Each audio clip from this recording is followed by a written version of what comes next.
எல்லோரும் செய்வீங்கன்ற நம்பிக்கையோடு தான் தொடர்ந்து நம்ம பயணிக்கிறோம். அதனால் இன்று மகாமுத்ரா செய்ய போகிறோம். அது எப்படி செய்யணுன்றதை உங்களுக்கு நான் செஞ்சு காட்டுறேன். ஆல்ரெடி வஜ்ராசனம் எப்படி செய்யணுன்றது நம்ம சேனலில் போட்டிருக்கேன், அதை பார்த்துருங்க. இதுதான் வஜ்ராசனம். இந்த மாதிரி உக்காந்துடணும். ஃபஸ்ட்டு உக்காந்துட்ட பிறகு வலது கையை இடது கைகளால் பிடிச்சிக்கணும். இந்த மாதிரி தான் இப்போ பின்னாடி நம்ம வைக்க போகிறோம் கைகளை. அது தகுந்த மாதிரி நீங்கள் பார்த்துக்கணும். சரி, திரும்பியும் என்ன செய்யணும், கைகளை கொண்டு போயிட்டு பின்பக்கமாக இடது கையால் வலது கையை பிடிச்சிக்கிறீங்க. மணிக்கட்டை பிடிச்சிட்டு மூச்சை இழுத்துக்கிறீங்க. இழுத்துக்கிட்ட இப்போ மூச்சை விட்டு கொண்டே என்ன செய்கிறேன், கீழே குனிகிறேன்.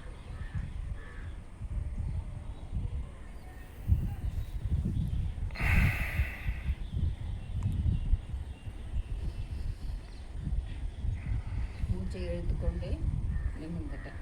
இந்த மாதிரி நீங்கள் 3 முறை செய்யலாம். சரிங்க. இப்போது மகாமுத்ராவுடைய நன்மைகளும் தெரிஞ்சுக்கோங்க. தெரிஞ்சுக்கிட்டால் தான் உங்களுக்கு செய்கிறதுக்கு ஆர்வமாக இருக்கும். இந்த மகாமுத்ரா செய்கிறதுனால வயிற்றில் இருக்க உறுப்புகள்லாம் நல்லா வேலை செய்யும். அதுக்கடுத்து பார்த்திங்கன்னா அடீர்னல் சுரப்பி நன்கு இயங்கும்.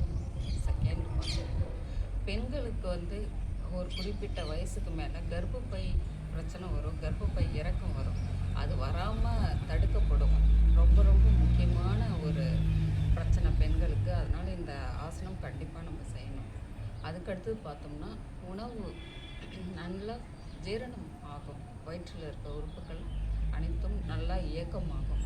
அதனால் நீங்கள் செய்து பயன்பெறுமாறு கேட்டுக்கொள்கிறேன்.